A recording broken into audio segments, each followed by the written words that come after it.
Hey, what's good, gamers? Aquilon here, of course. Welcome back to each and every one of you. Ladies and gentlemen, the war within has brought with it a lot of speculation. Some good, some not yet fully fleshed out, none bad, though.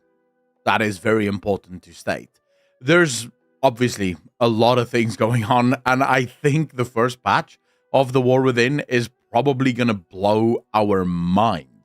But Xal'atath, especially in Hallowfall, just has so much, well, Hallowfall and actually a lot of it in Ashkahet, but there's just so much that goes into the story of Xal'atath, and a lot of things that is brought almost to a conclusion in some ways. But one of the things that have excited me, I think, most about this expansion has been every question that is answered creates with it a number of new questions that need to be asked, and not in a bad way, not in the same way that we had in Shadowlands, where questions would really be answered sometimes in the most almost unsatisfactory way possible, and then you would get a bunch of new questions, and you almost just expected that the answers to those questions would just be more dissatisfaction. Whereas this time around, almost every single one of the storylines, including Xal'atath and pretty much everyone else, is just phenomenally well done.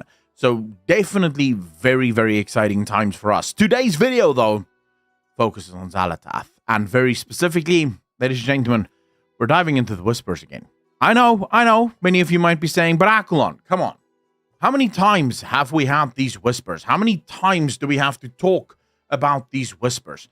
Can't we just move on? And the answer to that is no. No, we cannot. The Whispers are still relevant as they have always been, and it is important that we discuss them as such. Now, before we get into the Whispers, just very quickly want to say, if you want to see these videos one day before everyone else, $5 over on Patreon gets you access to that, so sign up. Additionally, if you like my videos and you want to see more of them, just hit the like button and the subscribe button. It really does help. But all right, so before we get into these Whispers, let's lay the groundwork very, very quickly. You've all heard this before. The Void speaks in half-truths, and this means that we can't trust what they say because we don't know what is true and we don't know what is. So what's the point?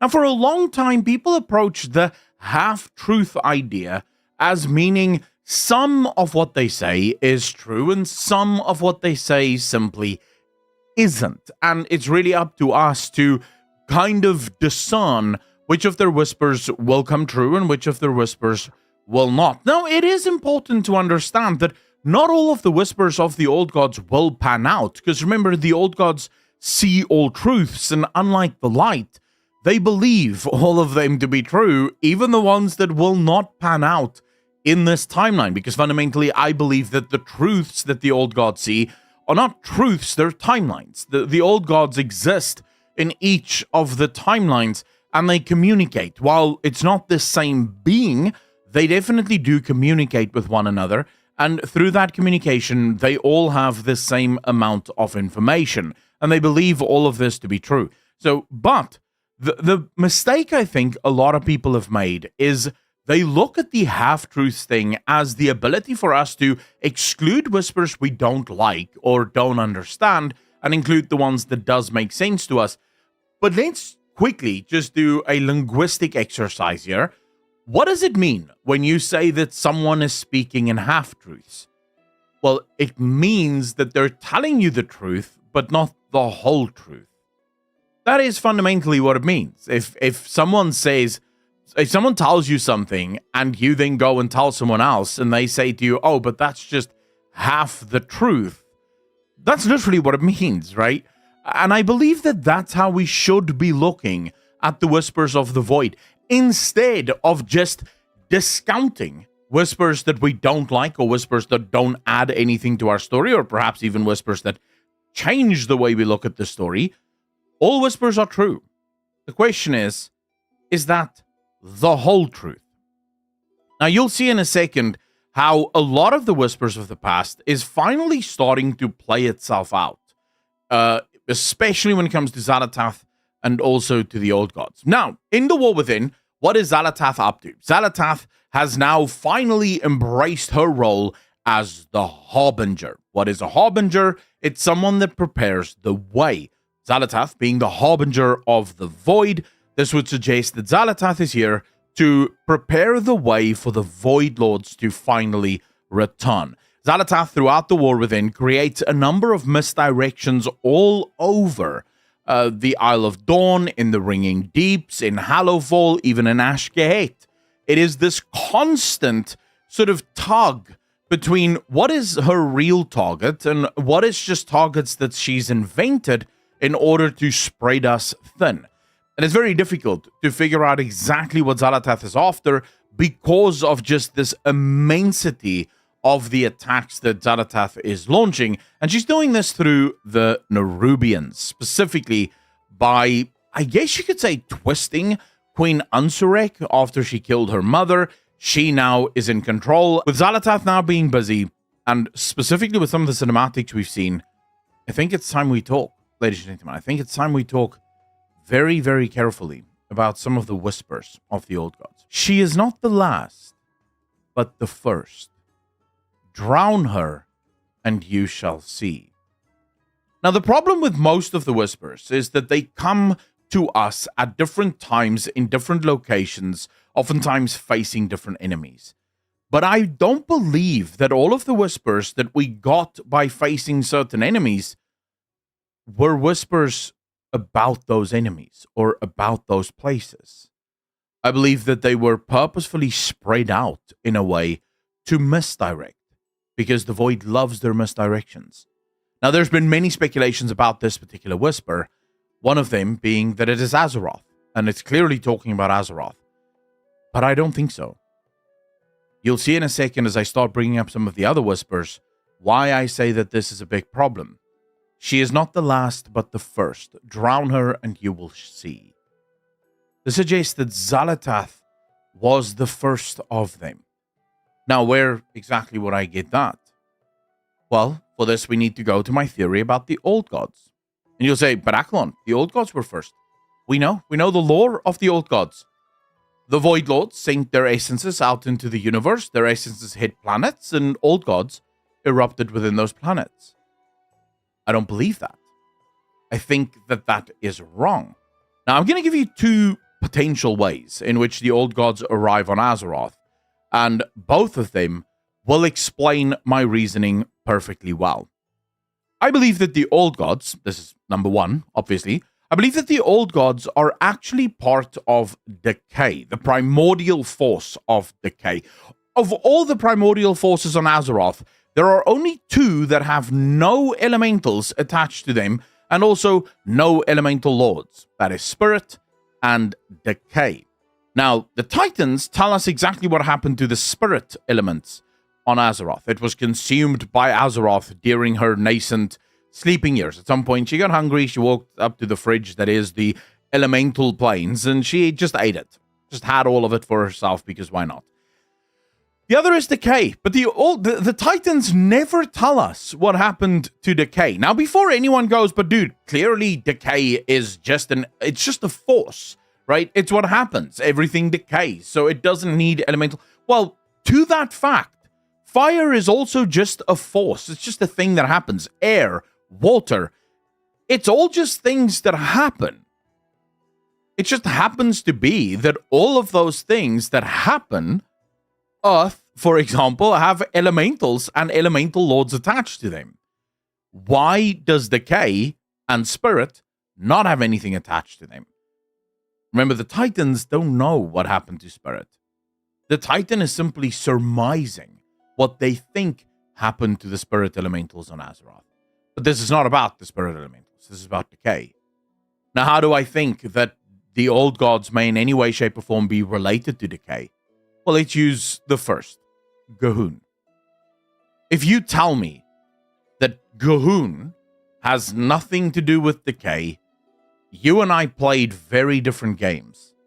The entirety of G'huun's storyline just screams Decay. Remember, Decay is attached to the realms of death, but the entire theme, the stories, everything about G'huun is about this decaying element, this anti-life approach that Gahun has to just about everything around him. Being able to animate corpses suggests that the experiments of the Titans was most likely using old gods, right, or essences of the old gods, and then merging it with different cosmological forces in order to try and figure out what makes the old gods tick. And in the process, they created a different type of old god.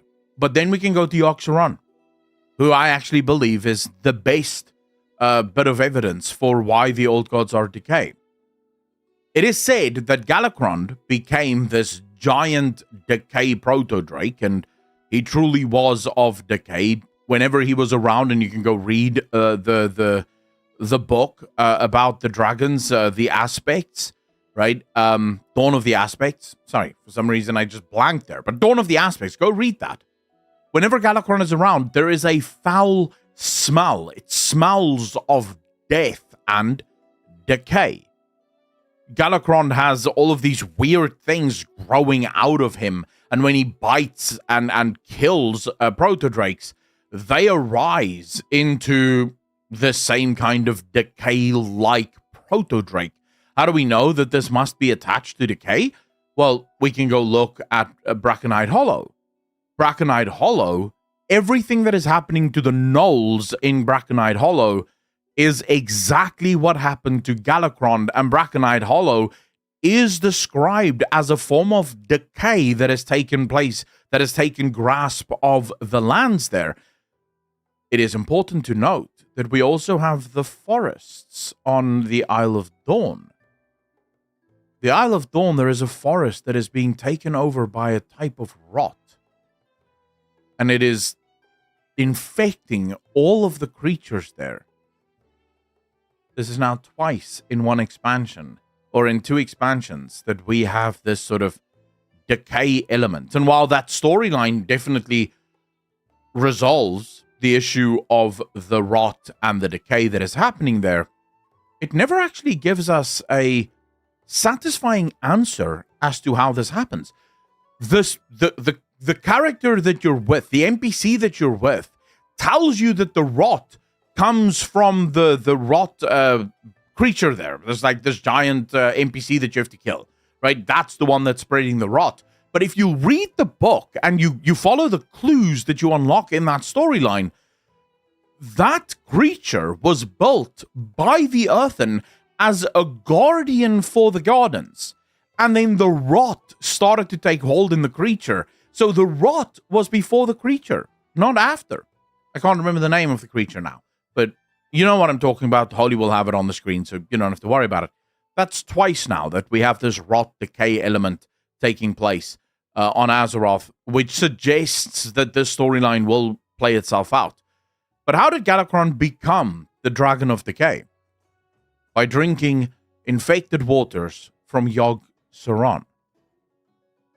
Now, if Yogg-Saron was truly an old god and he had infected these waters, Yogg-Saron would have infected these waters with void. And Galakrond would have become a void dragon. Because, well, he's drinking water filled with void. Instead, while he does gain some void elements like an uncontrollable hunger, an insatiable hunger, void, empty, kind of can be filled with just about everything, he also takes on these decay properties. And then now you might be asking, but Akalon, how does this happen? Well, I believe that the old gods becoming decay, because there is no spirit to keep decay in check, the old gods became greater than any of the other elemental lords. Because while the other elemental lords have the ability to fight each other, to fight their polar opposites, decay had no such need. It could even be that spirit and the realm or the element of spirit was absorbed by the old gods themselves as beings of decay. But that's a speculation for a different time. And I believe at some point, Xal'atath arrived on Azeroth, and she offered the old gods a choice. More power. accept the void, and you will have unlimited power. As beings of decay, the idea of having unlimited power would have simply been too sweet for all of these old gods. And so they all accepted the gift that Xal'atath had brought with them. There is another option, and this one may actually be a little bit better for you, that the shards of the Void Lords did in fact arrive on Azeroth, but as it hit Azeroth, it started to merge with the beings of decay. The Lords of Decay literally consumed these shards, and that is how they became part of the Void. Either one of these works, it's not a problem, but it fundamentally answers the problems that we would have if the Void had, or if it was only Void creatures and they had no decaying essence within them. So that is important. And this is where this whisper comes from. She is not the last, but the first. Drown her, and you shall see. Xal'atath was here first. The old gods themselves dealt with Xal'atath. And then they have other whispers about the her. And I can't help but think that all of these whispers are related. The fall of night reveals her true face. Could that be Elune? Could that be Xal'atath? It could be either. I'm still not entirely sure. But I do think that Xal'atath may have at least a role to play in that. It also talks about she brings only ruin. Now that to me was ridiculously interesting. There is one more thing that I just want to, it doesn't really have anything to do with the video, but I do want to cover it because, you know, it's important that we discuss everything to do with this. You guys remember the whisper about the light has struck a bargain with the enemy of all. Now, I have made this video in the past and people have disagreed with me over and over and over again. But I genuinely believe that that whisper is about Kalia Menethil. Remember how Steve the Newser told us that, oh, it's just necromancy, and necromancy can be powered by any form of magic, even the light. Necromancy doesn't have to be attached to death. It doesn't have to be part of death. It's just a thing. It doesn't really matter. Well, I say bullshit to that. There is no shot that you can tell me necromancy, which in every other fantasy universe is attached to death, it is a form of death magic, can somehow on Azeroth, the only fantasy universe, in other words, in existence, it can be powered by the light. Not on its own, sir. Not on your life. And I believe that Chris Mason may actually use this in the coming expansions or World Souls or sagas. I think it is Kalia Menethil. And I'll give you a little bit of information as to why I think this. During the comic where Illyria meets with Sylvanas, when Illyria sees Sylvanas for the first time, the void screams at her. It says, "This one is dangerous. She is a threat and must be ended. Beware this one. She seeks the death of all things, all possibilities. End her threat. Murder her. Murder her. Save yourself and murder her. Save the world and murder her. She is a violation. She serves the true enemy. Kill her now. Kill her. Kill her now. Remove her from this world and take from her what you need now, now, now." She serves the true enemy. That was just an interesting thing that I wanted to throw out there. I believe Kalia Menethil's story is going to amp up in the coming expansions. But now let's talk about Xal'atath. See, I believe that once the old gods had accepted the void, and they now had this incredible power that they could wield, they recognized the problem. You see, while Xal'atath wants to bring about the Void Lords, wants to ensure the complete and utter, I guess you could say, destruction of Azeroth as Azeroth is pulled into the void. And by the way, on this, I now no longer believe that Koresh has actually been destroyed. Remember, the Ethereals claimed that Koresh was destroyed by a Void Lord. But I believe that if you look at the cinematic where Khadgar is dragged into the Darkheart, Koresh was never destroyed. When a Void Lord consumes a planet, the Void Lord only consumes the planet in this reality. The planet is not destroyed.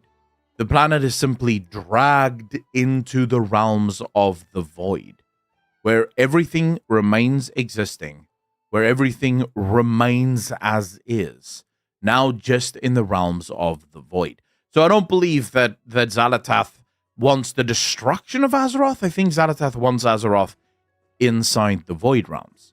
But that's not what the old gods wanted, because the old gods are not servants of the void. They accepted the void for the power that the void could give them. This is why they warn and say, she will bring only ruin. She is not the last, but the first.